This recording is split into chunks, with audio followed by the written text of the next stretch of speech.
who do you hate? Like, you hate them, but they really earned your hate. Like, they did a lot to deserve it. Can you think of some things that you would do to them or would be great if it happened to them because they deserve it?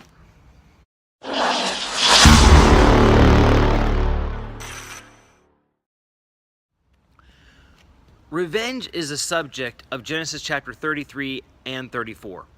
In Genesis 33, Esau and Jacob meet for the first time in 20 years, and Esau hates his brother. He's done a lot to deserve that hate, but he forgives Jacob, and it's an amazing thing. It's a lot of peace.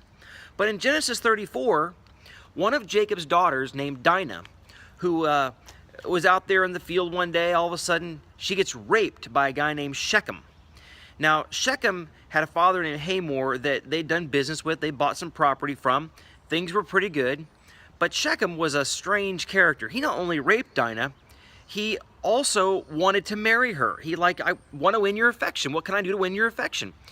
And so there's a meeting between Hamor and Jacob and the brothers of Dinah, all the 10 brothers at this point. And Shechem and Hamor say, look, we'll do anything we can to earn your love, your affection, your trust after the rape. And the brothers get together and say, hey, we'll do this, but the problem is you're not circumcised. If you get circumcised, we'll do whatever you want to do. We'll make the deal. You can have Dinah. And they say, no problem. And one day they all get circumcised, everybody in the town of Shechem, for this boy named Shechem.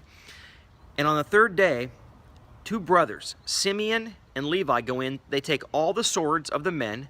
The third day is the worst day after an operation like a circumcision.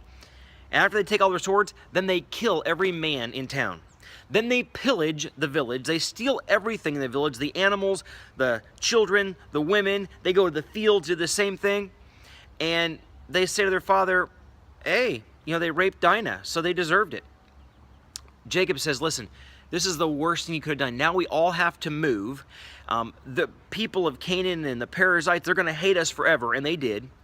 And down to the day of his death, Jacob said, when he's given the blessing out, here's your blessing, Simeon and Levi. You're men of violence, you ruin everything, and I hope your descendants are scattered throughout the whole land. Why? Why would he say that? Because bitterness affects people that it shouldn't. Your bitterness, your desire for revenge will affect everybody in your family. Imagine if last month somebody in Fresno raped a girl. That's a terrible thing. But what if because of that, every man in Fresno now has to die? You'd say, well, wait, that doesn't even make sense. I mean, I had nothing to do with it, right?